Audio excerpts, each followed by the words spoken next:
I'm just going to go through in the order that I have folks jotted down. So Evan Honeyman. Here. Jay O'Leary.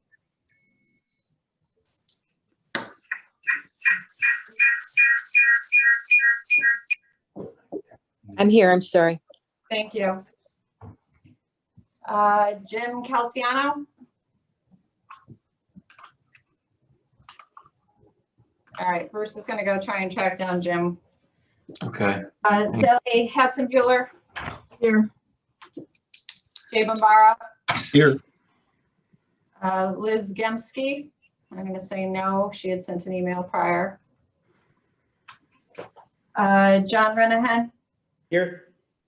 And Ted Sanford. Here. Okay. Evan, do you want to wait another minute to see if Mr. Calciano joins us, or do you want to get started? Was that him? I think that was Mr. Calciano who just joined. Hello, Jim, you're on? I'm on. All right. Okay. Fabulous. Great. All right, thank you. Good afternoon, everyone. I will now call to order the virtual meeting of the Town of Farmington Historic District Commission for Tuesday, February 16th, 2021 at 4:06 p.m. We have a very busy but exciting meeting ahead of us, and I'd like to move to our first agenda item. Mr. Chairman, just a quick point of order. Again, we have issues on the chair, but for purposes of this meeting, I certainly would be fine with Mr. Honeyman acting as chair. Thank you. For our first agenda item, we have a continuance from our last regular meeting on January 19th, 2021. And I believe Ms. Bradley is here on behalf of Ms. Porter's school for their application for 53 Main Street. Ms. Bradley, would you please state your name and address once again for the record, and then please provide us with the updated information? Hello, everyone. My name is Katie Bradley. I live at 9 Waterville Road in Farmington. Today I'm here representing Miss Porter's school. And as you mentioned, this is a continuance of an application that was submitted last month. And we have been able to work with Eversource and move the location of the transformer at 53 Main Street so that it will be sited behind the dormitory, and you will see it from the road that loops around St. James Church, but it will be difficult to see from Main Street, and there will be a slight ability to see it from Mountain Road, but there is, as you can see, there's a little notch in the building, and there's some photographs on the side of the actual location, but it's sideways, so I don't know how clear that is for people. I'm not sure. Yeah, but it's definitely a huge improvement over having it on Mountain Road, and it will be in this little nook in the back of the building. It required an easement from Eversource. It involves getting lawyers involved because I guess Eversource wants to make sure that they have that right of way to always service their transformer. Okay. Thank you for the updated information, and thank you for the extra effort on this. I'm going to open it up to commissioners for questions and comments. And so, in no particular order, let's start with Mr. Sanford. Just a comment. Thank you, Katie, for getting it moved. That's a much better location than you previously had. So that's it. Thank you. Mr. Calciano. Yeah, great job, Katie. They figured they got to keep the one on School Street, and they gave us that one. That's great. Yeah. Well, it always helps to push a little harder. Good job. Ms. Hatzenbuehler. I would also just say the great effort on that, Katie. So I think Porter's is a great neighbor, and we're lucky to have you guys. Thank you. Mr. Renahan. Thanks, Katie. Thank you. Ms. O'Leary. Same here. Thank you, Katie. And Mr. Bombara. Yeah, I would just point out that the roadway you mentioned is actually a private road, so it's not going to be viewable from a private way. I mean, from a public way. Okay. So great job. Thanks. Thank you again. And are there any other questions or comments from commissioners? Hearing none. If there are any questions or comments from the public, please raise your hand and Shannon can unmute you. I'm not sure if anybody is on from the public. Shannon, are you seeing anything? I'm not. So just again, everyone, if there's someone that's called in regarding this matter, please use the Zoom feature to raise your hand and you'll be called on to make a comment. There is Okay. none. Hearing none, can I please get a motion on this application? I'll make a Go ahead. I'll make the motion to grant a temporary certificate of appropriateness to Ms. Porter's school for the installment of one transformer at 53 Main Street. Thank you. We have a motion. Second. We have a second. Is there any further discussion on the motion? Hearing none, all in favor, please signify by saying aye and raise your hand. Aye. Aye. Aye. All opposed, please say aye. Hearing none. Any abstentions? Hearing none. Motion passes. Thank you, Ms. Bradley. I can We'll be read the speaking next again. one. I'm sorry? I can now read the next hearing Yes. application. It doesn't need, because Oh, okay. need to be read in, not till we get to the third one, Jim. Oh, then okay. I'll pop the legal notice up for you. That's These are fine. continuations from the previous meeting. Okay. Great. Thank you. So for our second agenda item, we have another continuance from our last regular meeting. And I believe Mr. Follansbee is here on behalf of his application for 101 Main Street. Mr. Follansbee, would you please state your name and address once again for the record, and then please provide us with the updated information? Sure. My name is Nathan Follansbee, and I reside at 101 Main Street in Farmington, Connecticut. And this is a continuance from the last meeting in order for me to find out some more information.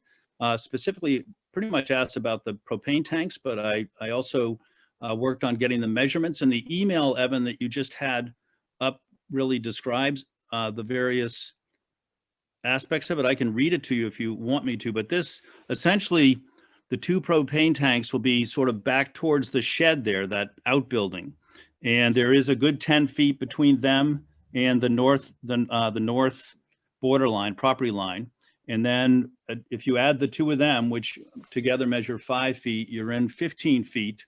And there's still space between the air conditioning unit and the windows and anything along the house that has to be a certain amount of distance from the propane tanks.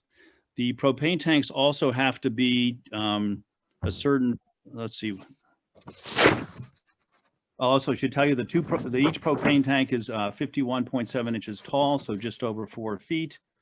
I already know that they're each 30 inches wide. They'll be 10 feet away from the central air conditioning unit, and the generator will easily be at least 18 inches from the house, 5 feet from any window or door or our bulwark, and 10 feet from the propane tanks. And then you have the drawing here. This was from All Gas, the propane tank folks, and I think it also includes the generator at the bottom, the little box at the bottom there. So that's the update. Okay, great. Thank you very much. Did all of the commissioners have an opportunity to read the letter that was distributed? Or better, did anyone not have an opportunity to read it? I Okay. can't remember. Okay, well, let's go ahead. Let's open up to questions and comments from the commissioners. Let's start first with Mr. Calciano. Do we have the site plan showing that location? Could I see that? Yeah, I think we have we do. I think we have the good. property. Yeah, I'm not sure if I've got it here, Jim.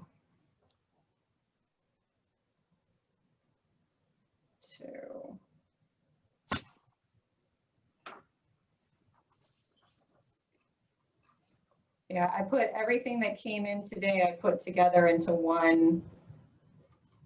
So this is what I've got with the dimension. This is the only item that has dimensions to it. Okay, the only question I have is where's the street? Is it towards the generator or is it towards where the fence is?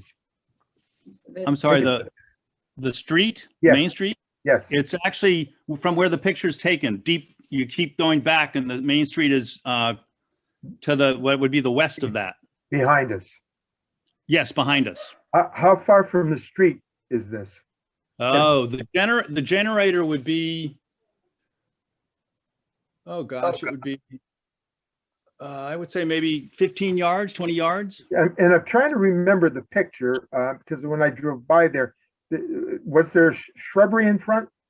Yes, there is. There's There's- screening. There's screening. Yeah, there's Okay, landscaping during the spring and summer and fall, you won't be able to see anything. Got it. All right, Would Shannon, imagine- thank you. Yeah. Okay, good. There. I'm fine. I'm good. Thank Okay. you. Mr. Sanford? First, Evan, I'm not sure what letter you're referring to. With the email, Uh, I think. Yes, Mr. Falsey sent an updated note that I believe was distributed, but perhaps not. Yeah. Yeah, I'm not sure who this, I'm not sure the full, because it came in late this morning and we were sidetracked with a few things. So I'm not sure that this reached everyone today. And So I'll apologize for that. I did not see it, and unfortunately, it is too small for me to read. Doesn't have to be. There. Oh, okay. There we go. Is it just basically saying what, the dimensions and where it's located? I believe Exactly. Okay, all right. Lunsby just told us. Okay, all right. Yeah, I walked by there. It's not a very visible location. I'm fine with it. Okay. Ms. Hatzenbuehler? I have no questions at this time. Mr. Bombara? Yeah, I would just ask, I assume we had to notify Mr. Follansby's neighbor, and I'm wondering if we got any communication from the neighbor. No. Yes, we notified them as required, and no, we received no correspondence from any of the neighboring property owners. Okay, no further questions. Thank you. Thank you. Mr. O'Leary? No questions. Okay, Mr. Renan? No questions, thanks. Okay, thank you. Are there any other questions or comments from the commissioners? You know, Okay. I would, Evan, if I can, just real quick, I'd like to say, you know, obviously these types of machinery and whatnot, which we have to make modern accommodation for because of just, you know, safety and health can be difficult. But, you know, I personally think when people do their best to try to hide it, and if they don't have a big problem with their neighbor, if it is critical infrastructure, essentially, just like the power stations or the transformers, we have to be flexible and recognize that obviously these didn't exist in the 19th century, but need to deal with them now. So that's it. Thank you. If anyone is on from the public and would like to comment, please raise your hand and Shannon will unmute you. Anything, Shannon? No, I'm not seeing anyone, Evan. It's all quiet. Again, if you wish to speak regarding this matter, raise your hand using the Zoom feature. No, you're all. Okay. All right, hearing none, can I please get a motion on this application? I'll make a motion that we approve the certificate of temporary certificate of appropriateness for this matter in accordance with the application as submitted. Thank you. We have a motion Second. and we have a second. Is there any further discussion on the motion? Okay, hearing none, all in favor, please signify by saying aye and raise your hand. Aye. Aye. Aye. All opposed, please say aye. Hearing none. And any abstentions? Hearing none. Motion passes. Thank you, Mr. Follansby. Thank you, commissioners. Okay, moving along. We're going to try something a little bit different this evening. Mr. Secretary, would you please be able to read the entire public notice into the record for us? Yes. Thank you. Okay. Miss Porter School, Inc. application for temporary certificate of appropriateness to rebuild and enlarge patio, construct masonry ramp on south side, install replacement windows, construct new sun porch off the rear west of building at 62 Main Street. Next one is Miss Porter School, Inc. application for temporary certificate of appropriateness to enhance Sarah Lane, adding parking, lighting, signage, and traffic gate at 69 Garden Street. Next one. You want that one too? Yes, please. Farmington Historic District Study Report dated June 2020 and revised through September 24th, 2020, concerning addition of historic properties, 50 West District Road, which is the Noaa Hart House, the Whittlesey Homestead. The next one is 93 Copper Mine Road, which is the old Stone Schoolhouse / the chapel. And the last property, 33 Waterville Valley Road, Meadowview. All these hearings, interested persons may be heard in written communication received. A copy of this proposal is on file, planning department, and in the town clerk's office, the town hall, and may be accessed online. That's it. Okay, thank you, Mr. Secretary. Ms. Bradley is here on behalf of Miss Porter School for their application for 62 Main Street. Ms. Bradley, once again, would you please state your name and address for the record, and then please proceed with your presentation?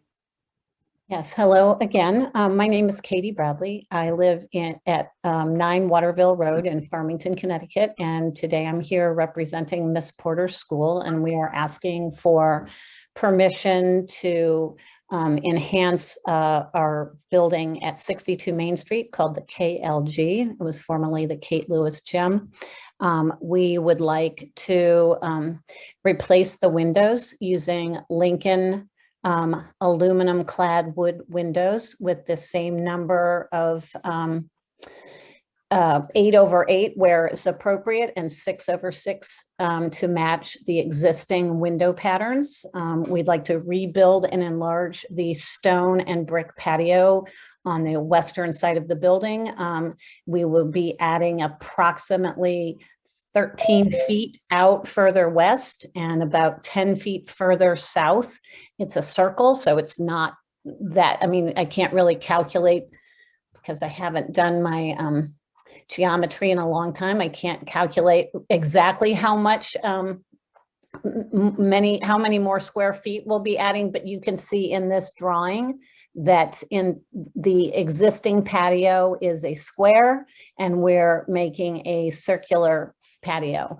And it's very lightly, the old patio pattern or the footprint and foundation is represented in that little square. Yep. And so then we wish to add a very modest brownstone and brick ADA ramp on the south side of the building. Yes, right there where that arrow is. There's because of the slope of the property, we actually, it does not have to be a very long, there will be a landing and then 7 feet of additional ramping that is proposed to go into a little flower bed right now, and it's off the sidewalk. So it will be very easily screened from the street. However, the materials you'll see in some other photographs, that we'll be using the same materials that we used to put the ramp on 60 Main Street. And it's actually a really attractive feature. We also would like to extend the back of the building towards the west by adding on a 4-season sun porch. It's 12 feet 8 inches deep and 34 feet wide. And it's essentially in the same location as an open porch is right now, larger, but it will afford the students a really an amazing view out the western portion of our campus and the Farmington Valley. So those are the 4 items that we would need your permission to go ahead with, because they can all be seen from either Main Street or Garden Street, but very minimally from Garden Street, but I still think it's important to share it with you. And there are some photographs further on in the application. So this is a sideways picture of the new ramp at 60 Main Street that continues our brick sidewalk up to the front porch of Main. And it's not landscaped yet, but it's actually really, I think, very attractive, and your eye is not drawn to it, which was the whole point. And we used materials that are already on site. So this is the view of from inside the sunroom in the KLG looking west. The patio, we looked at a lot of different design options. We wanted something that would allow the students to sit on the wall and not have to have a railing to block the view. And we were able to come up with the terraced idea, and I don't know there, by having almost 2 layers and a planting bed, we avoid having to have a railing, and it makes just a really nice sitting wall all the way around. And the hope is to also have a fire pit, a gas fire pit, so that the students can sit out and have a fire, and just a nice to kind of extend the gathering space that we have at our new 60 Main renovation, and then just more hangout space for the students. We're also, I didn't write this up, but we are also hoping to include our 3 mascots, the mink, possum, and squirrel. You'll see them sitting on the little pillars or posts. They currently sit behind our gym, and no one ever gets to see them because they're in a really out of the way place on campus. So we thought, in the name of school spirit, we'd move them up to the patio. And then we're also hoping to put our victory bell right there on the sun porch, so that when the students have won a game, come back in the evening and they've won a game, they can ring the bell and more people can hear it. Because again, right now the victory bell's on the far side of campus, and it's not as exciting to ring it and have no one hear it. Okay. Okay, anything else to add? Well, just building materials, we're keeping with the cedar shakes. The trim around the new sun porch would be a white PVC that looks like wood. The windows I've mentioned. The roof on the porch, the sun porch, is going to be a standing seam metal roof. And I guess at that, I will take questions. Okay, thank you very much. So let's open it up to questions from the commissioners, questions and comments. And first, let's start with Mr. Bombara. Okay, there's a lot going on. Let me just give me a second to flip through. So I see there's 4 items you're asking for. The first in the, I think, in the application is the sun porch, which is just the patio, or no, that's the That's the sun porch right there. 12 feet, 8 inches by 34 feet wide. And the windows are going to, what are they going to look like? They are by Lincoln. It is a wooden window, aluminum clad on the exterior. They will match the existing windows in the building, which some of the windows are 8/8 and some are 6/6. These are the same windows that you have approved for our Colgate Wellness Center and several other renovations on campus. Shannon, can you show that rendering real quick again too? Certainly. Yeah. So those are the sun porch windows, but we also are hoping to replace all the windows in the rest of the building as well. Mhm. Right. So then you mentioned the ramp. Yes, the ramp on the side, it is a little further. There is a better drawing, a black and white drawing yes, okay, so those are the building materials. It's over here, it's hand drawn in. The ramp here. Is there going to be, so if I am looking at the side of the building, is there going to be since it's a ramp, is there going to be a wall, if you will, that I'm going to see? In other words, is there going to be a No, there will be- retaining?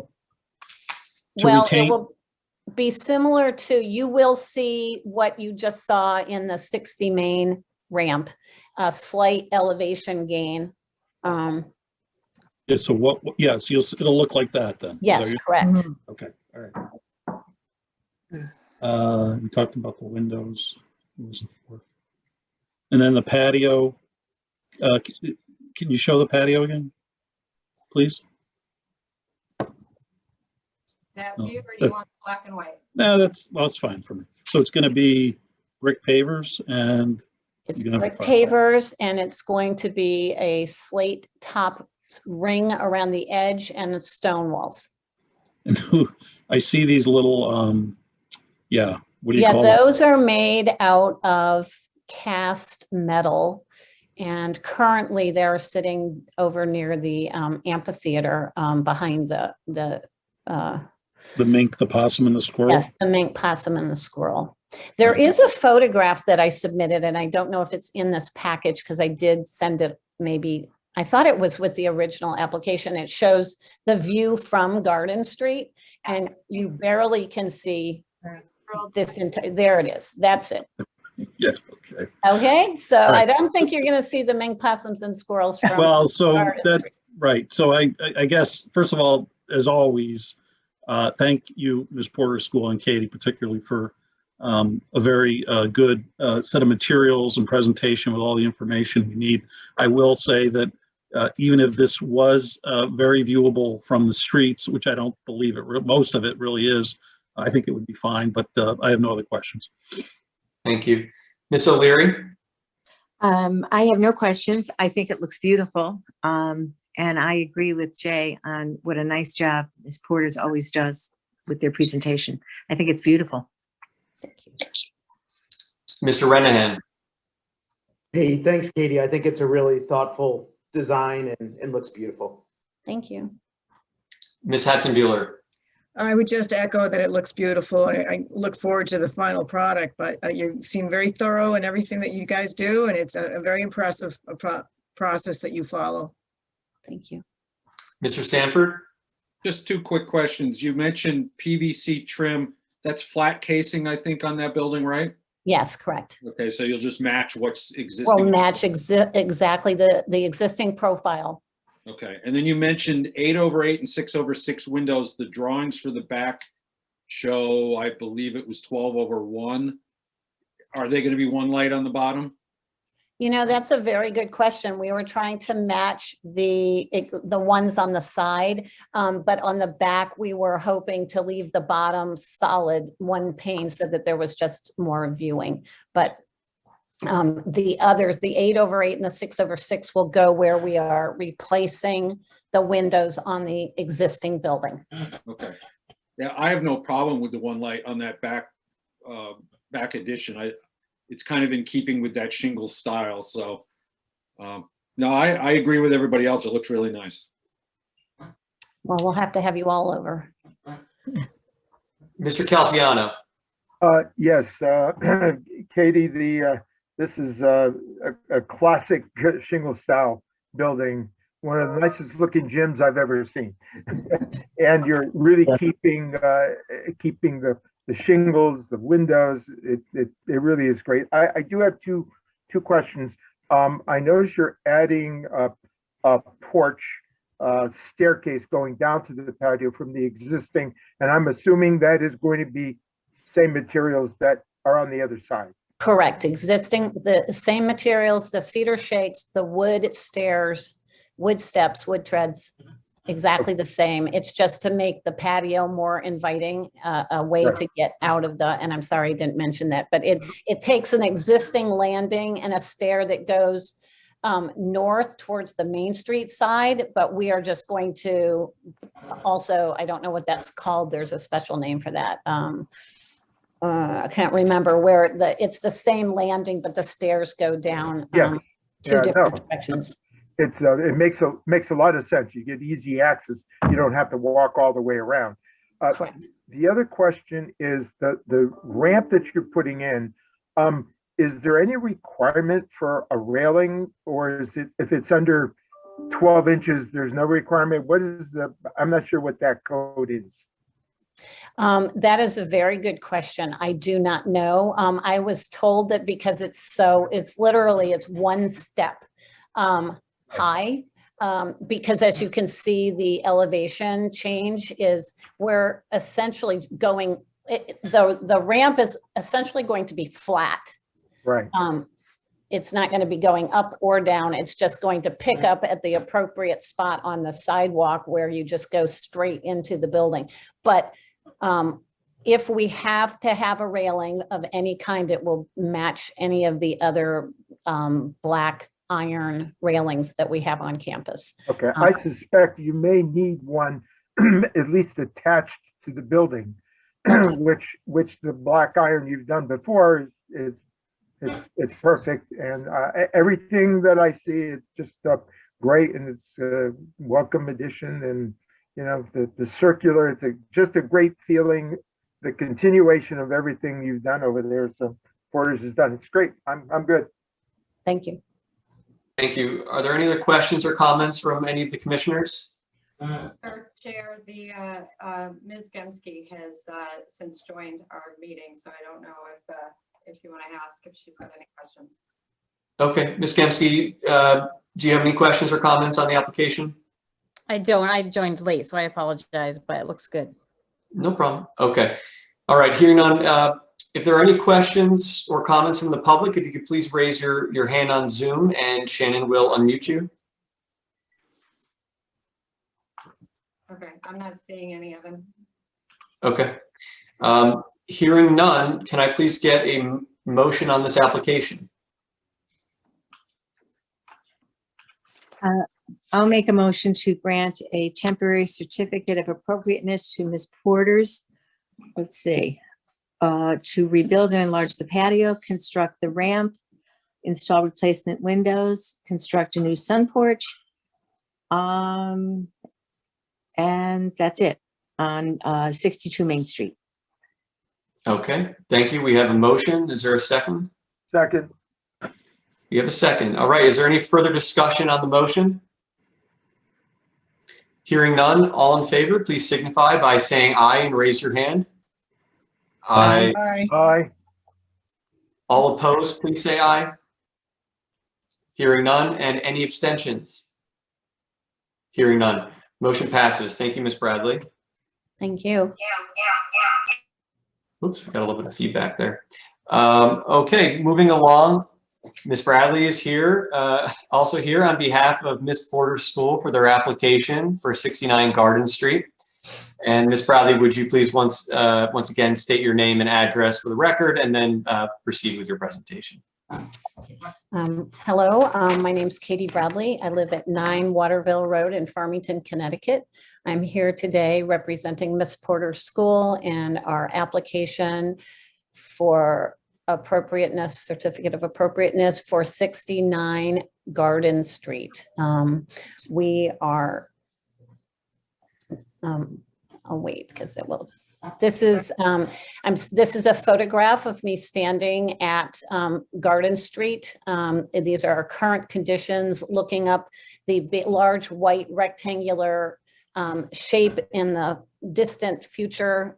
In the distant is 60 Main being under construction and wrapped in scaffolding and plastic, which is now down since I took this picture. And this is a construction trailer that will normally not be there. However, when this project, the 60 Main project, is complete, our hope this summer would be starting in June to enhance this. We call it Sarah Lane. It's an internal road that runs through our campus. It's always been a main thoroughfare, and it's been on one of our campus master plans. I've been at the school for 25 years now, and every master plan we have, it's to address making this more pedestrian friendly and safer for our students, and to get traffic off of it, because it is not only a main thoroughfare for traffic, it's also our students pass up and down this road all day long. So with that, we would like permission to enhance it by removing a lot of the bituminous, starting up near the theater, the red brick building to the left, and adding pavers, 3 different kinds of pavers. And this is looking down that same Sarah Lane. This is looking down from kind of the interior of our campus, but the goal is to keep the road so that it is safe. It's still accessible by emergency vehicles. However, on a day-to-day basis, when you're walking up and down it, it feels more like a pedestrian-friendly path as opposed to a road. So with that, at the bottom left in this picture, we would put some traffic gates there. I have a picture of them in another, you can see them right there. That would just prevent anybody from feeling like driving up there without permission. We would still have our usual deliveries, bringing food early in the morning. It's usually a truck 1 or 2 times a week that would go up and deliver at the loading dock of 60 Main. And of course, we'd have to have access for emergency vehicles and repair trucks when needed. But for the most part, the gate would prevent this road from being used all of the time. And oftentimes our own staff is some of the worst offenders, driving up and down when they really could park their truck and walk through. But our hope is to enhance it. That is one part of this project, but probably the bigger part is that we are going to be removing or hoping to remove 2 of our tennis courts. We currently have 7. And we have discovered that for competitive play, we really only need to have 5. And as all of you know that when you drive through the village on certain game days and when there's activities on campus, parking is needed. So we're hoping to expand this parking lot that's over behind Hacker Theater, and by taking out 2 of the tennis courts. Currently, there are 48 spots and 0 ADA handicap parking.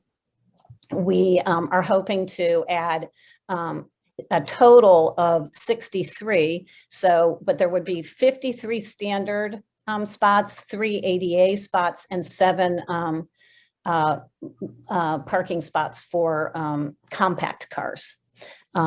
This project would also include adding 3 new lampposts. Currently, there are 11 at the site already. And we have been working with landscape architects and engineers, and they are recommending that in this, we would have to, of the 11 that we have, we're going to have to move 5 of them from their current location to another location. And then we only have to add 3 additional lampposts. When they say we're just going to move what we have, we're actually going to take all of those lampposts out that we've been using, the old ones that are not dark sky compliant, and we're proposing actually 14 new dark sky compliant posts that are exactly the same as the ones that you approved at 36 Main Street and 3 Porter Road. So they're actually, we're only adding 3 more, but we're actually adding 14 new ones, if that makes sense. And let's see, so the traffic gate I've mentioned, we are also going to have a new sign. We'd like to put a new sign at that entrance to just identify it for visitors. It's this parking area and this road up has always felt like a service entrance to the school, and our goal and hope is that it's actually, you know, we hope to beautify it and make it feel like the rest of our campus, so that when you arrive, you don't feel like as a guest, you've been, you know, sent to the service parking lot with the dumpsters and all the utility trucks and service vehicles. Let's see, parking, school sign, traffic gate, lamp posts, new pavers. And so there's a lot more information that I've submitted that really is probably not of interest to Historic District. And obviously, we will be submitting this application to TPC and Inland Wetlands. But this is the size of the sign that we will be putting down on Garden Street. We haven't determined what we're going to call that entrance, but the materials will be the same. The shape of the sign is the same.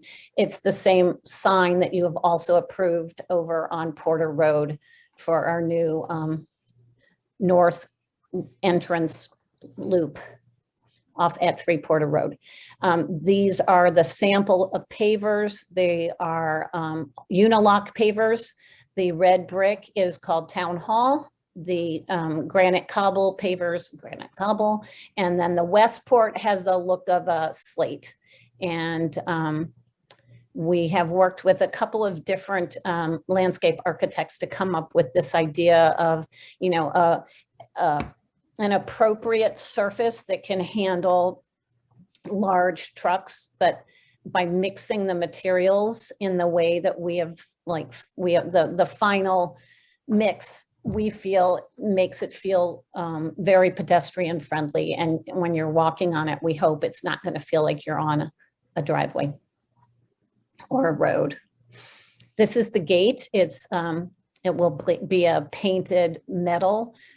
As you can see, there's a big gap in the middle. That is to just encourage the pedestrian pathway and kind of signal that you're invited in as a walker, but you can't come through with the truck. The gates will be on they'll be electric and be able to be managed from a distance by our security and safety officers and maintenance people. So we can let delivery in and not have to be there. And same with the fire department or an ambulance. I think this is all the information, very detailed information about the lights. And it's a lot of information, but basically I wanted to show you the head. This is the head that we have, as I said, on 36 Main Street and 3 Porter Road.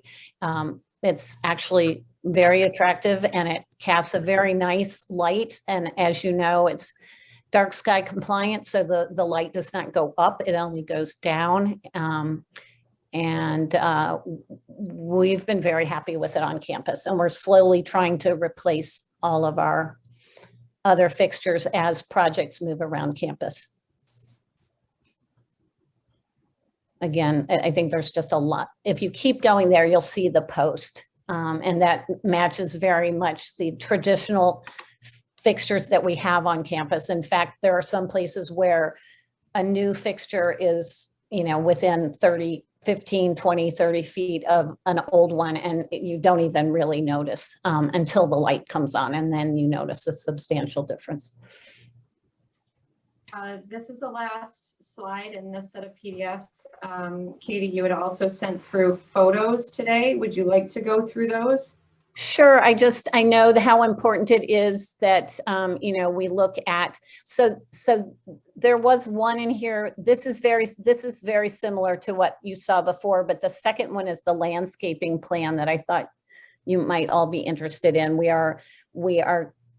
This is one, we're planting additional trees to the trees that we've already been planting, and not drawn in this drawing. We also have the plan to enhance the hedge to block the view. And I have photographs of that view from the neighbor's house across the street. So unfortunately, it was a really dreary day when I took those pictures, but they should be here somewhere. That's the Westport paver. We're not doing the black. That's just to show you the Westport in a big view. And then this is the town farm. And I don't. Oh, Yeah. wow. Wow. I'm not sure.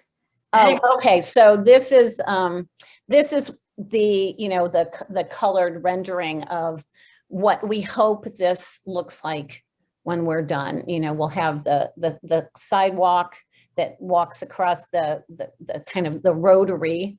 We've had this whole parking area engineered with a traffic study to, to make sure that big trucks can make that turn and then get up the hill, and that it's appropriate enough backing distance for people to pull into parking spots. And all of that will go into much more detail with the TBC. But so this, I'm standing on the sidewalk across the street at Kathy and Peter Januzzi's house. As you can see, the road elevation is substantially higher than the parking. And that is, that parking lot right now is currently filled with cars and you really can't see them. However, we do expect, and it's winter, so most of the leaves are down, but we do plan on planting more evergreen material along this entire Garden Street side of the east side of Garden Street.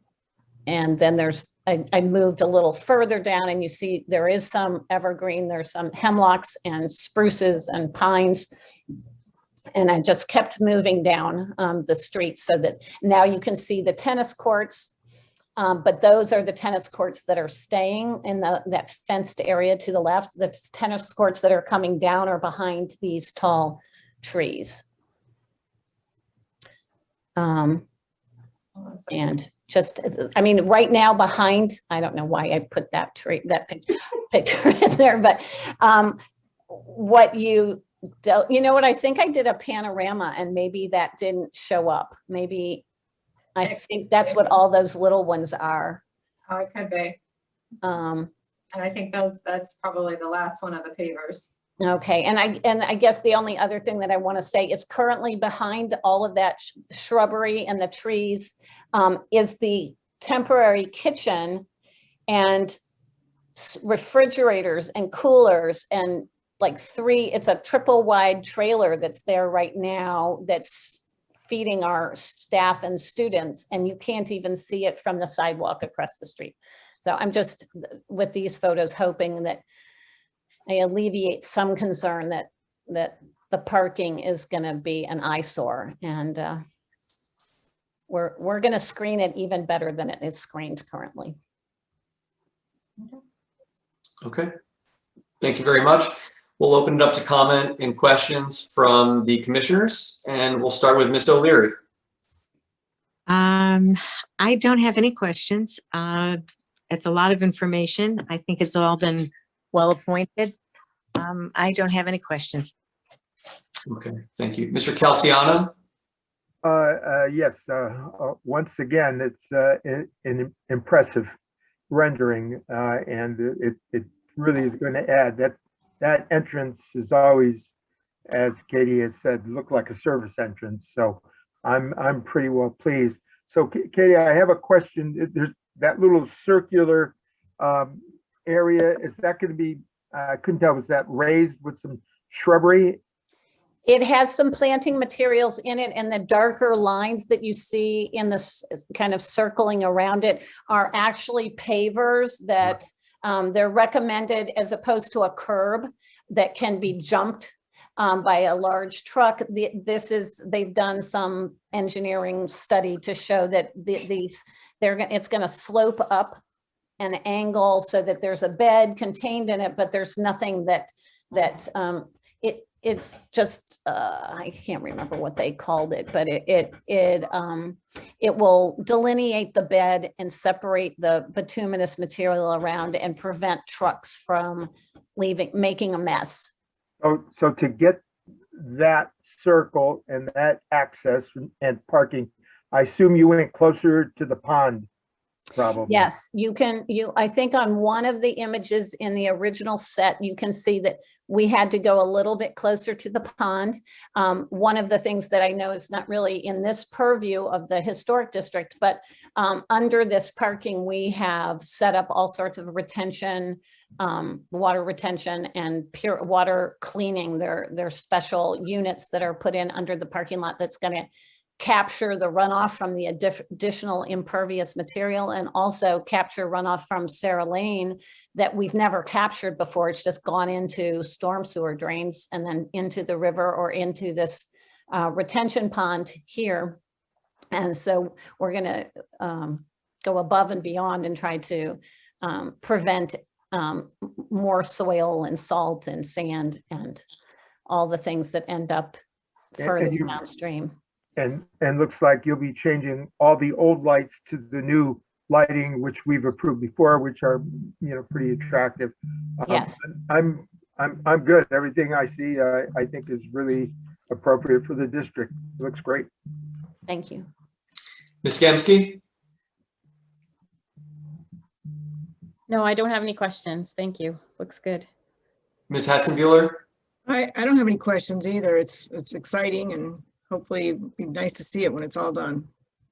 Sorry, I just have a quick question. When will you start construction on this? I may have missed that. So our hope is to start construction the day after graduation, which is June 4th.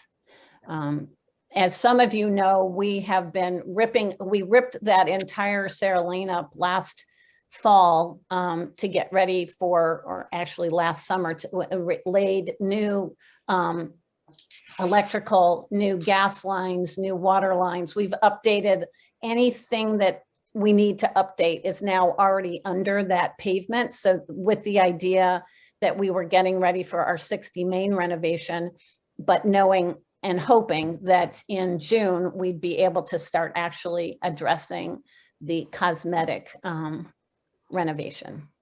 Great. Thank you. Mr. Bombara? Yeah, thank you.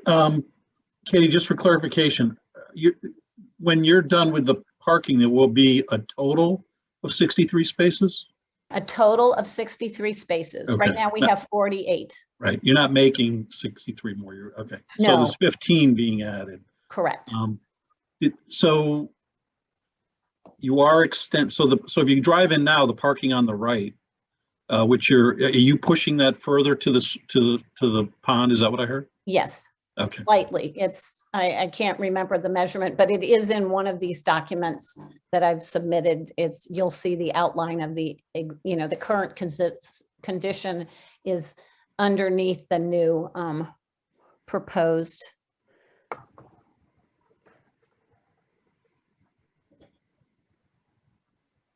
And our hope is to have a nice traffic flow. Yeah, so why Shannon's looking for that. That was one of my questions. Are you still going to be exiting on Main Street? No, we will not be driving through. We would be driving in and around. What we're trying to do, and we started the process with our Porter Road loop that you all gave us permission to do last year on 3 Porter Road. We increased the parking over there, and we also put a circular drive off of.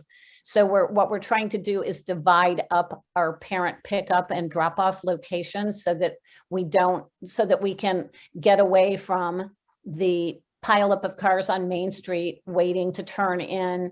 And so we're trying to divide and conquer, I guess. This essentially will still have the same number of cars exiting onto Garden, or a little less, because we will now have parent pickup and drop off for freshmen over on Porter Road. But there will be probably some increased traffic if you think that people aren't turning off of Main Street, going down Porter and coming out on Garden. They're gonna be entering on Garden and coming back out on Garden. But as I said, a quarter of that traffic is gonna be in a completely different location. So we're also hoping with the circle that cars won't get backed up for as long, and Right. with the additional parking. So then also related to the road real quick. So, and again, you just pointed out, and I probably haven't been down there. You've already repaved it once, but is there going to be any drainage swales on the sides of the roads? Or I know that was always somewhat of an issue, maybe back. So there is a whole sheet on just the water, and there are going to be catch basins that are in the drive And I know that in this map, I believe there's like little, somewhere I've seen it. I can't. They're the rectangles. So the rectangles are the catch basins, round are the drain manholes. It's coming into an infiltration / detention system. And then the overflow comes out into the pond. We haven't received full design yet, drainage report, but that will all be reviewed as part of a TPZ application. Yeah, and I was more concerned about the look, but if it's gonna all be buried, I guess you're not gonna see anything. Okay. Then the last question, and again, it's about the road, just out of curiosity partly, but also obviously the smaller the footprint, the better. I guess as far as look, anyway, why the odd dimensions, or any comment on that? Not that that's really a big issue. The odd dimensions of the pattern. Well, it seems to be wider, then it gets narrower, and no? Well, it's wider at this one location here because that's the entrance to our theater. And historically, we've had, like a utility truck, like one of our guys dropping off tables for an event. It allows it's always meant to be a one-way street. And in this little kind of bubble right there, it was to allow actually if we had a concert, the band would set up and they'd have to unload their equipment, but this way vehicles could still pass. Yeah. Okay, thank you. That I think is the only reason right there. Otherwise, we're not making it any wider. And we're actually reducing some of the impervious material because historically there's been the bituminous road going up and a sidewalk next to it. And we're losing the sidewalk completely so that we have more landscaping on the south side of Sarah Lane, closer up towards all the buildings. Great, thanks, Katie. Thanks, Evan. Mr. Sanford? Another good presentation. I had 7 questions jotted down and you answered them all in your presentation. I walked by there recently and I don't think you can't really see the parking lot now. I don't think you're going to see the additional 15 spots at all. I think it's going to be a nice improvement. Nice job. Thank you. And Mr. Renahan? Yeah, I think this is an upgrade on so many levels, whether it be safety or aesthetics. I guess my only question, Katie, was just, can you tell us again where the gate is and what that gate looks like? The gate is right. It's actually in the drawing, the really pretty rendering. And that's a good way to see it because, so it's right there. It's right where the bituminous changes after, right there, that's it. So what we're hoping is that it's large enough to, signal to cars that you are not allowed through here. Yet at the same time, it's inviting for pedestrians. We'll have the pedestrian path over to the left, but this is also just a way to cross around. And someone asked before about landscaping, and I don't know if we're going to do exactly the same. The planting materials are still kind of up in the air, but most of it will be the same. Obviously, we want things that we can maintain, and I'm not sure my grounds crew really will want that little grass strip right there, but that could be grasses as opposed to green grass. But this is the way we're going. The trees will all definitely be there. Thanks. Okay, thank you. Are there any other questions or comments from any of the commissioners? Hearing none, if anybody is... Actually, sorry, Evan, I do have one question. Sure. All right, this is Brian Connolly. I just had a question. I think this is beautiful, but my question is on the green grass that we were just talking about. So that is definitely going to be plantings of some kind. It may not be grass, but it might be grasses. It's not going to be pavement. No, it is not going to be pavement. It will definitely be a planting bed. That's going to be lovely. Thank you. Okay, if there is anybody on the meeting from the public that would like to ask a question or comment, please raise your hand on Zoom and Shannon will unmute you. This one. So Sarah Jane Willett and hang on, why am I not?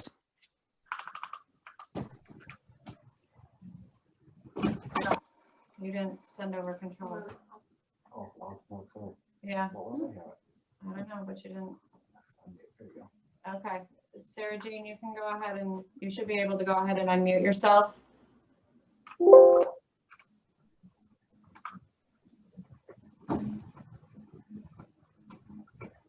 Sarah Jane. Unmute. Hey, this is Sarah Willett from 54 Garden Street. Yeah, yes. And my comment is, or question rather, is will this additional parking be also made available for non-porters events when, for example, the pool is being rented out? Yes, definitely. Even though the pool, the West Hartford, what's that called?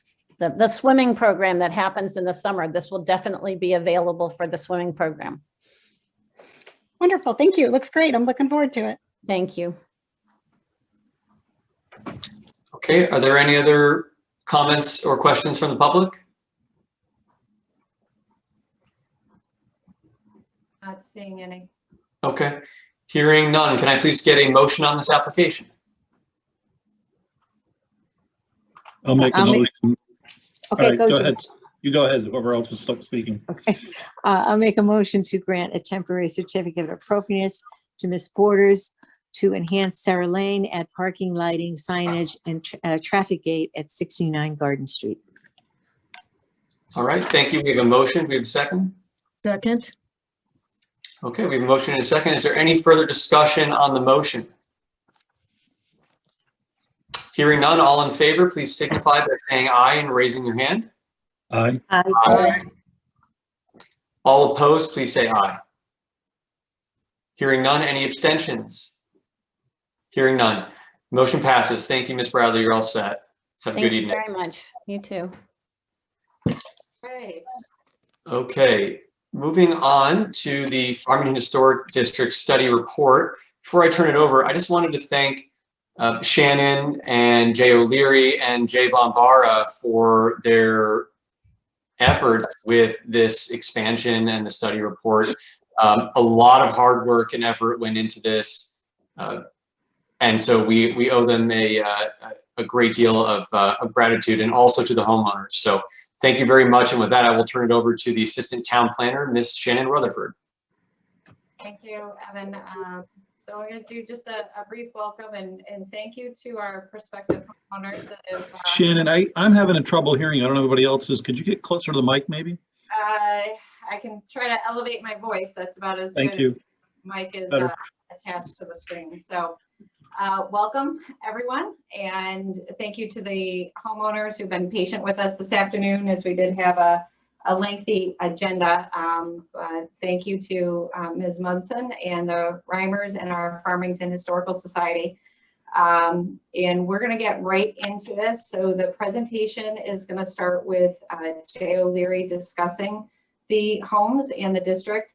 And then I will take over and discuss the parameters of the district and the time frame that we have that got us to this point, and then moving forward. And then we'll open it up to public comment, which obviously includes our new homeowners. It's an opportunity for all of you to ask questions of the commission, of myself, regarding the process, our certificate of appropriateness process, anything that you have questions on that have come up while you have been going through this process to add your home as an expansion to the historic district. With that, I will turn it over to Jay O'Leary. Okay. So the first property is the Noaa Hart Whittlesey Homestead, and it is architecturally significant as an exceptionally well-preserved and restored 18th century farmhouse, typical of those built in the Connecticut River Valley. This 5-bay center chimney colonial period house is oriented ridge to street, and the facade features a paneled double leaf entry door with 7-pane transom, which is original, a double overhang typical of this style, and 12/12 and 12/8 sash, which has been replaced by the current owners. The house is set back on the street on a slightly elevated site that features large mature trees that shelter the house from the surrounding modern development. Construction details indicate that the basic house was likely built in the early to mid 18th century. Two of the original fireplaces have lug pole slots in use before cranes were introduced later in the 18th century. In addition, the current owners have extensively examined and documented the house's timber framing, which shows a larger structure and a different framing style that is typical in other Farmington houses of the period. The framing is akin to extant period houses in the Wallingford, New Haven area. Land records list several owners of the property from the Wallingford and New Haven, and any of whom may have constructed the house. David Hubbard and John Hubbard own the property, and Hubbard, they owned the property between 1757 and 1773. Hubbard in turn sold the property to Elnathan Gridley, a prominent resident and landowner in Farmington, who later sold it to Noaa Hart, another large landowner, in 1777. The building is historically significant as one of the last 18th century farmhouses in Farmington's outlying districts and for its association with the Hart and Whittlesey families. Noaa Hart, who owned the house from 1777 to 1778, was a direct descendant of Deacon Stephen Hart, an original proprietor of both Farmington and Hartford.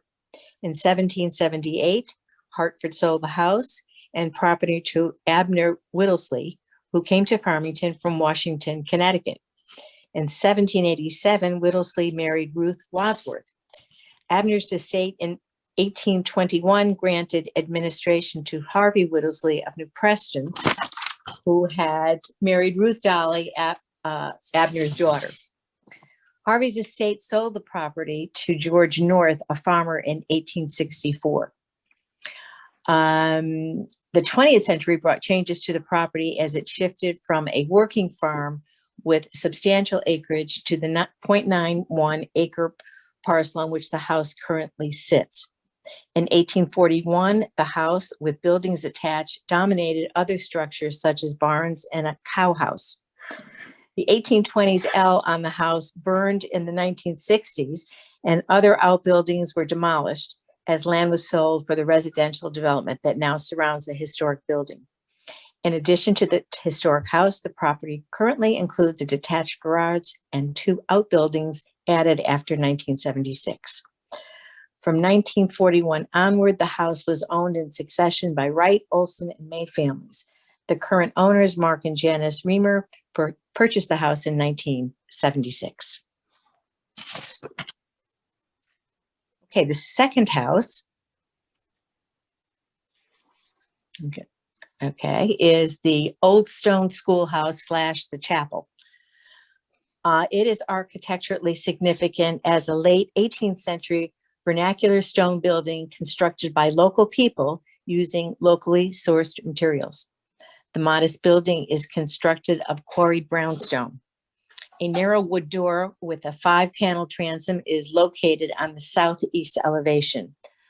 4 windows on the main block, 2 on each side, east and west, feature a 12/8 sash and brownstone lintels. The Old Stone Schoolhouse is historically significant as a surviving school building of the First Ecclesiastical Society, as the home of Simon Manus, an escaped slave, and as the West District Ecclesiastical Mission, a social and religious center. This fieldstone building was constructed by local men in 1790, reportedly with stone transported by ox cart from a quarry off of Britton Avenue. The first teacher was Deacon Calvin Hatch, who taught 7 students, among them Native American children. By 1872, enrollment exceeded 40 students, straining the capacity of the building. Accordingly, that year, a new frame school was built further west, entitled to the Stone Schoolhouse, passed to George North. Sometime between 1872 and 1875, North sold the building to Simon Manus, Manus escaped from slavery in Louisiana or Virginia and made his way behind the Union line, where he met Sergeant James E. Hamilton of Company K, 25th Regiment, Connecticut Volunteers. Hamilton brought Manus home with him to Unionville in 1863, and the following January, Manus joined the newly formed 29th Regiment, Connecticut Volunteers, the state's first African-American regiment.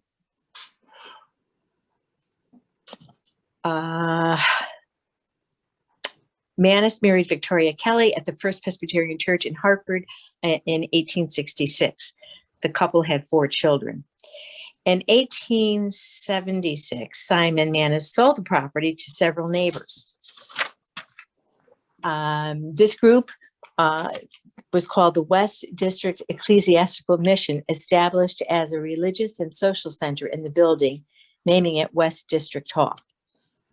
In 1912, the group changed its name to the West District Evangelical Mission, and the building was generally known as St. Simon's Chapel. Ministers and deacons from the Farmington and Unionville churches, as well as students from the Theological Seminary in Hartford, were invited to conduct services. The building was added onto and modernized in 1912 to provide more space for increasing membership. The interior was updated, a preacher's platform built, and electricity installed. Members' activities included a weekly women's sewing society, suppers, plays, socials, food, and song fests. Card playing and dancing were forbidden. By 1956, the building had fallen into disrepair. Members of the West District Evangelical Mission proposed deeding the property to the 2-year-old Farmington Historical Society, which agreed to take ownership of the building. Neighbors stepped up to serve as volunteer caretakers and watch over this historic site. On the 200th anniversary of its construction in 1990, the old Stone Schoolhouse was opened on a regular basis as a museum reflecting its important role in the practice and progress of education and religion in Farmington. Still owned and maintained by the Farmington Historical Society, the building is open seasonally to interpret religion and education in early Farmington. And it's listed on the State Register of Historic Places.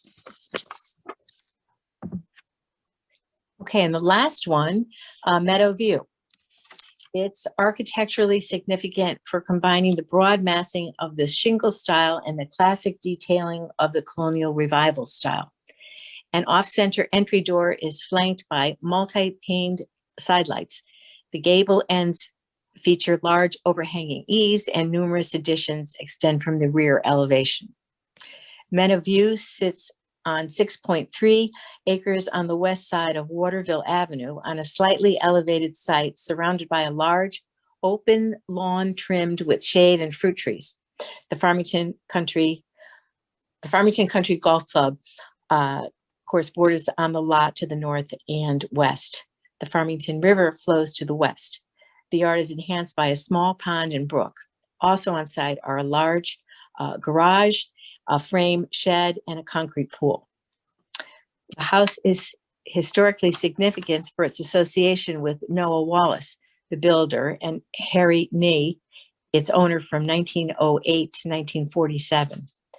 Noah Wallace was arguably the most influential developer and builder during Farmington's colonial revival period. He constructed new houses, moved and restored historic structures, and tore down dilapidated buildings. He remodeled 4 historic houses on Main Street and moved historic structures to make way for Farmington's Village Green. And he was a key player in the establishment of the Farmington Country Club. Wallace's work and development was a second career for him. He made his fortune in the sale and manufacturing of lightning rods in Waterbury.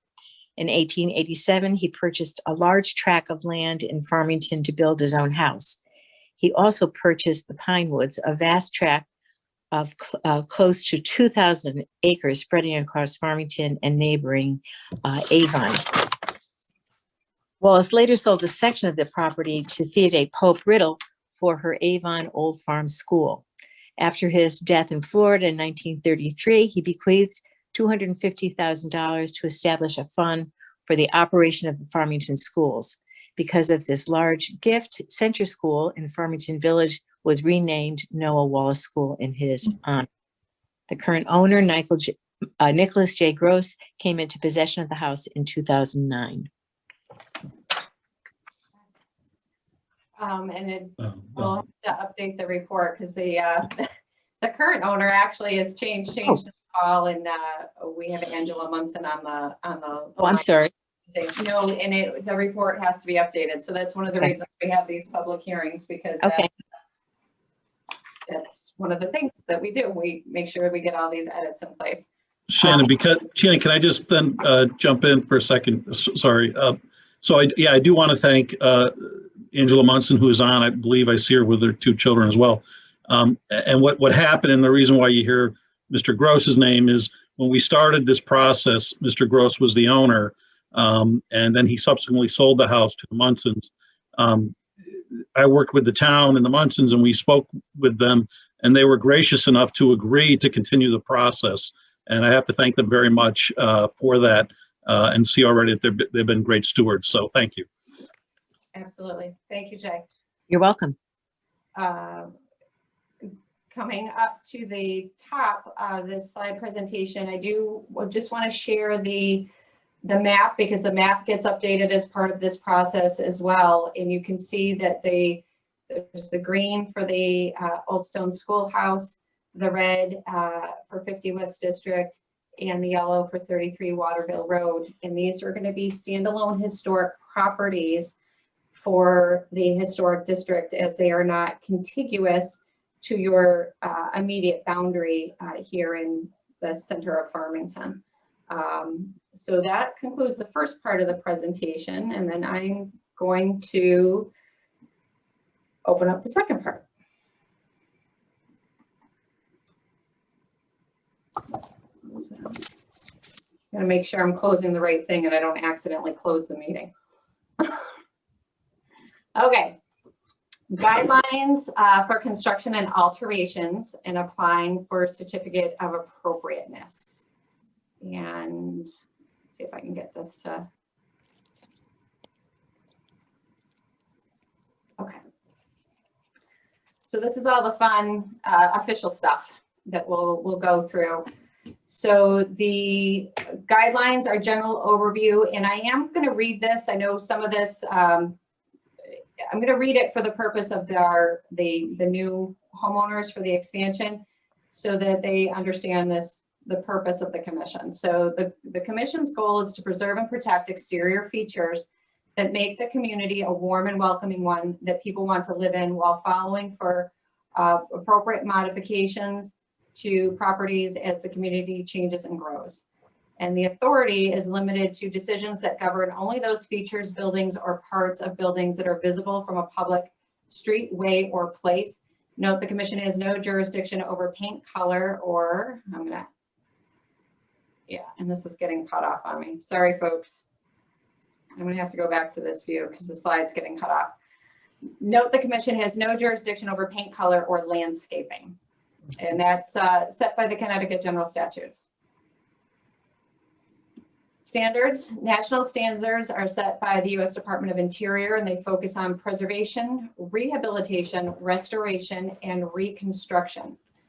Typically, our guidelines put a focus on rehabilitation, although the other efforts do come into play at times. Guidelines are in place to help property owners make decisions about altering their historic property while identifying, retaining, and preserving historic features. This is a photo. This home happens to be in Unionville on Farmington Avenue, but it does illustrate purview for the commission actually quite well, in that this is the front of the home, and you'll notice the windows and the framing around the windows are all very particular. The framing around the porch, very particular, and all would be in the purview of the commission. This view, the second view on the right, is at the rear of the home, and you'll notice, I say, a non-traditional, non-historic door. Some of the windows certainly are not historic. And so the purview there obviously is not the same at the rear of the home when it is not visible from a public way. Here's a copy of the application for the certificate of appropriateness for the Farmington Historic District.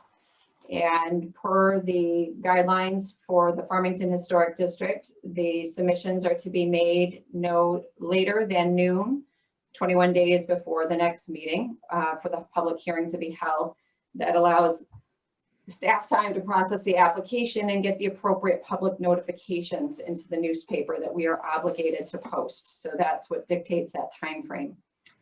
The Farmington Historic District meets the third Tuesday of each month, and all the application and completed materials are submitted into Town Hall office, and then staff assembles that and does the legal notice and has everything placed on the agenda and gets all documents posted accordingly. So this is the main application, and then the next couple of pages are subsets of the application, and depending upon the scope of work that is being considered. So the application gets into specifics and guidelines for site improvements and discusses parking area, driveways, sidewalks, fences, and then the type of material that one should submit if that's the type of work you're doing. And then over on the right, it discusses guidelines for replacement and material changes, such as windows, doors, shutters, etc. And again, also discusses at the bottom the type of information that the commission would be looking for in order to fully understand the scope of work and understand the materials that are being used so that appropriate decisions can be made.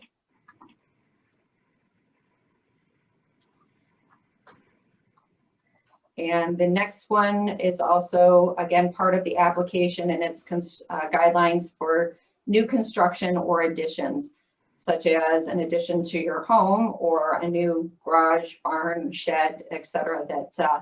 that may be being considered, or even a new home. We have had that instance take place when it was a whole new home. And again, the materials that would be considered and need to be submitted with the application so the commission can understand the scope of work. The notifications primarily are taken care of by town staff. Notification of the hearing is sent to the property owner. We also publish the notification in the local newspaper 2 times at 15 and 5 days.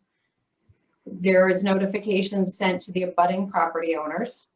And then the obligation for the homeowner is that a sign be posted on your property 7 days prior to the hearing.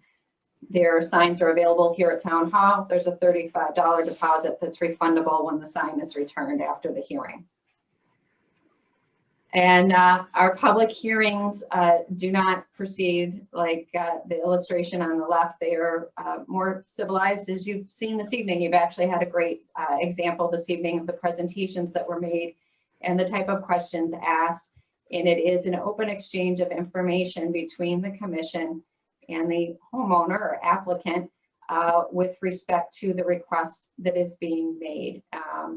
There certainly are questions regarding the materials and type of materials, but again, it's an open dialogue that takes place to try to make sure that the commission understands what the request is and the homeowner can certainly move ahead with their project in an expeditious fashion. The decision, again, as you saw this evening, is typically done at that same meeting. On occasion, again, as you saw this evening, there was a request for additional information. You saw that with the Follinsby application, that there needed to be clarification regarding the propane tanks, exactly where they're going to be positioned, and the generator. And so Mr. Follinsby came back at the next meeting with that additional information for us. And then it's noted that the Historic District Commission must render its decision within 65 days of filing the application. And I believe that's the last slide for this one. And then the final portion of the presentation, I'll get to listen to me for a little bit. This is the timeline, and this is the actions of the study committee report and what we've done so far and what is yet to come. So the original draft of the study report was completed in the summer, July, August of 2020. and it was forwarded to the Town Plan and Zoning Commission and the State Historic Preservation Office. And we received the positive endorsement from the Town Plan and Zoning Commission in July this past summer. And we received the approval from the Historic Preservation Office in December of this past year. We then go to the next step, and I should point out, I apologize, I'm going to interrupt myself just for clarity. These steps are provided, again, it's part of the Connecticut General Statutes dictates how historic districts are developed and how the expansion process needs to proceed. So these steps are programmed into the Connecticut General Statutes, and then the State Historic Preservation Office has distilled that into a guideline document that they distilled this in and created these 10-ish steps that we follow. So that's where this comes from, if anyone was wondering. So this next step is where we are today. The hearing date set for February 16th. And this, what we had to do in order to get there today is we mailed the reports and notices were all mailed to the homeowners at the end of January. And we filed the legal notices, ran in the newspaper on February 4th and February 11th. What is going to happen going forward, the committee will address any comments such as the update with the home ownership for 33 Waterville Road. And if anyone's aware of any other edits that need to be made to the report, then Lisa Johnson and I will make sure that those are taken care of. And those edits and final report are submitted to town council and the town clerk's office. And I have these estimated dates in here just based on how these things normally proceed. It could be quicker, it could take a little longer, but roughly March 16th, getting this to the town clerk, and then it would be received at town council on April 5th. This step 5 would be in place if we had an expansion to the actual boundary of the historic district, and it comes into play if any of the homes that were being added were contiguous to the existing boundary of the historic district. But given that we have 3 independent properties that are going to be standalone, then it's 5A that is in play. And this basically provides the homeowner a final opportunity to decide if this is the right choice for them, for their home, for their property. And it requires that if within 30 days of this public hearing, the homeowner, for whatever reason, has decided that this is not the right choice for them, then they must submit a written notarized objection to me, and then it would be shared with the commission so that we have it on file that they no longer wish to have their property added to the district. And so with that 30 days, the filing deadline is March 18th. 2021 for submitting that objection letter. Step 6 relates to step 5, which does not take place for this particular proceeding today. So we move on next, then this will go to town council for a hearing. If there's no objection, and once the report is submitted to town clerk and received at town council, then a hearing is taken place at town council to accept the study report and the revised town ordinance. I showed you the map as part of the first part of the presentation. So our town ordinance includes a reference to the map as well as a listing of the homes. So those are exhibits to the ordinance. And so the town council needs to hold a public hearing to accept the report or approve the report, if you will, and amend the town ordinance to expand. Sorry, I didn't catch this. This is from our union bill, but it's to expand the district and add the 3 properties in. The town council also could reject the report or return it for amendments. Typically that doesn't happen unless there's an outside influence requiring that. And I'd anticipate that this discussion will take place at town council in and around May 11th, pending budget discussions and referendum. There is not a set time frame for town council to act on this. And that concludes the discussion on the timeline and where we've been and where we're going with this. And with that, Evan, I can turn it back to you and we can open it to public comment if you'd like. I'll bring up the, I should be able to bring up the map. We can leave that up. Sure. Do we want to let commissioners ask any questions or provide any comment before the public, or do we want to allow the homeowners and then the commissioners and then anyone else from the public? Sure, that's fine. Okay. So we'll open it up to, so we'll open up to the commissioners first. So first of all, thank you all very much. Let's start with Ms. Gemsky. If you have any questions or comments for the homeowners or Shannon. No, thank you. Okay, Mr. Renahan? No, just thanks to the town staff for and the volunteers for all their hard work. Appreciate it. Mr. Sanford? I think these are all really worthy additions to the historic district. I'm really excited that they're going to be added. Mr. Calciano? I concur. Everything is, I'm happy to see them added. Mr. Bombara? Thanks, Evan. First, I guess, maybe this is a point of order, but I guess I'll technically allow somebody else, you'll have to seat somebody to vote on this. And that's only because I drew a short straw and I'm now president of the Historical Society, which technically, I guess, controls the schoolhouse.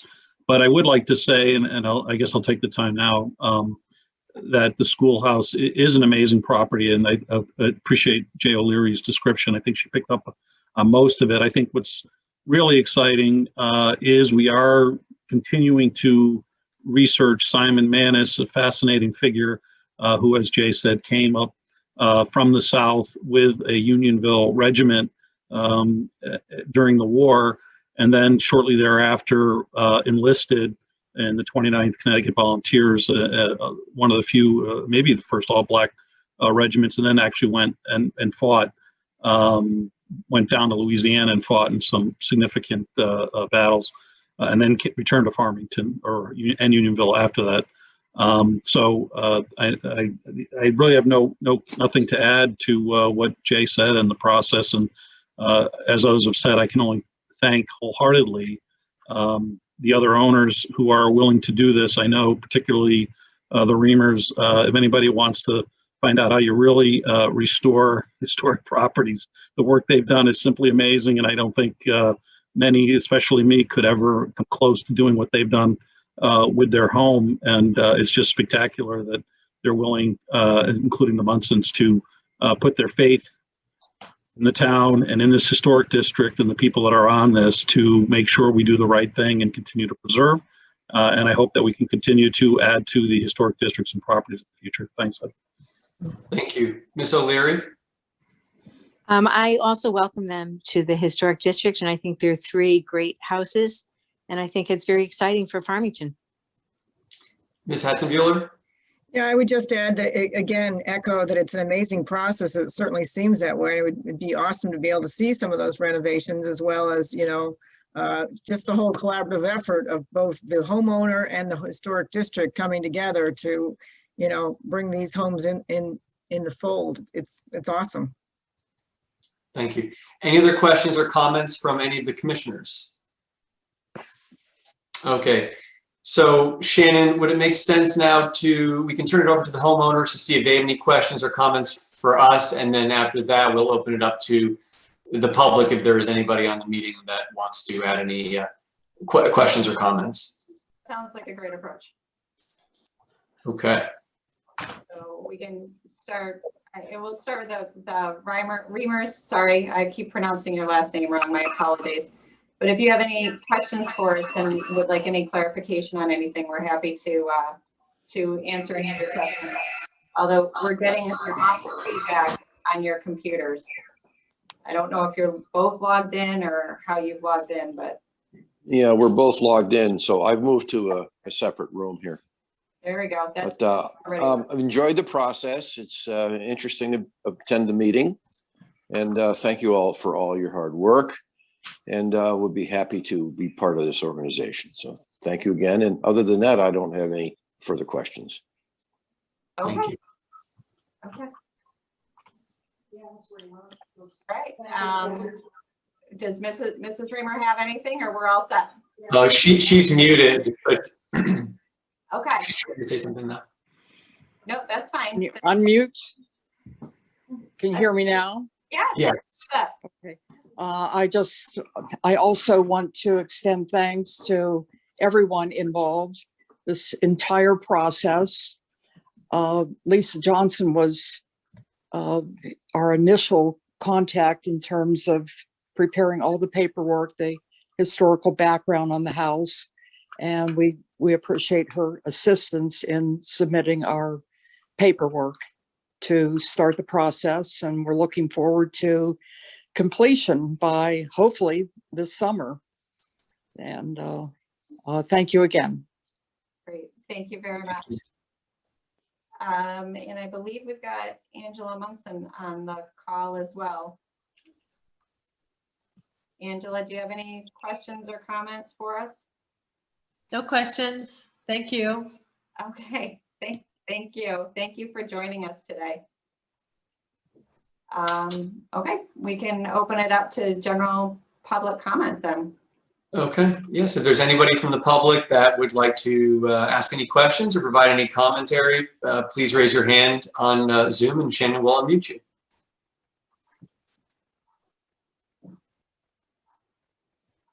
Okay, I'm not seeing anyone. Okay, so hearing none, in this case, I'm going to seat Mr. Renahan in place of Mr. Bombara for the purposes of the vote. And can I please get a motion to approve these properties? So moved. Okay, and we have a motion. Is there a second? I'll second. Okay, we have a second. Is there any further discussion on the motion? Hearing none, all in favor, please signify by saying aye and raise your hand. Aye. Aye. Aye. All opposed, please say aye. Hearing none. Any abstentions? Hearing none. Motion passes. Thank you all very much. Really appreciate your time. So this concludes our public hearing for the evening, and we will move on to other business. I have none, but would anybody like to add anything? Hey, Mr. Honeyman, I move to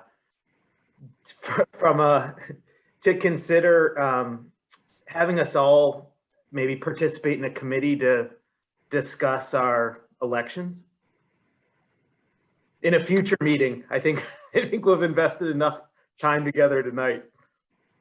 Okay, yeah, let's discuss offline if possible, and just kind of sync up from the previous special meeting. But is there anything else, any other business that anyone else would like to add aside from that? Okay, hearing none. I don't believe that Shannon has a staff report, but I just want to make sure. Correct. I don't have anything further to add today. Okay, thank you. And then on to the minutes. We do have the meeting minutes from our last regular meeting on January 19th, 2021. I've read them. I have no changes. Would anybody like to comment or provide any potential changes? I just would like to maybe make a suggestion. I know that we've had at least in my experience as chair, a process where there are draft minutes done technically Jim Calciano is the clerk apparently, if you read closely, but at any rate, Sandy's done a great job with the minutes and she continues to do that, and I'm not criticizing that. I just think that it makes sense for at least the secretary, if not the chairman, to review the minutes before they're posted on the website, because once they're on the website, I think a lot of people grab them there. Now, having said that, I very rarely and probably ever, other than a couple of nits, have changes, but you might consider that as a process improvement, if you wish. Okay. Thank you very Otherwise, much. I have no comments on the minutes. I'll Okay. move that we pass the minutes. Any other comments? Okay, hearing none, is there a motion to approve the minutes? I'll make a motion, we approve the minutes. Thank you. We have a motion. Is there a second? I'll second. We have a second. All right. Any further discussion? All right, hearing none, all in favor, please signify by saying aye. Aye. Aye. All opposed, please say aye. Hearing none, any abstentions? Hearing none. Okay, the minutes have been passed. Thank you very much. And on to adjournment. Thank you, everybody, again for your time this evening. Is there a motion to adjourn? I move to adjourn. Is there a second? I'll second. Any further discussion before we adjourn? Okay, hearing none, all in favor, please signify by saying aye. Aye. Aye. Aye. All opposed, please say aye. Hearing none, and any abstentions? Okay, hearing none, the meeting is adjourned. Thank you, everybody. Have a great evening. Thank you.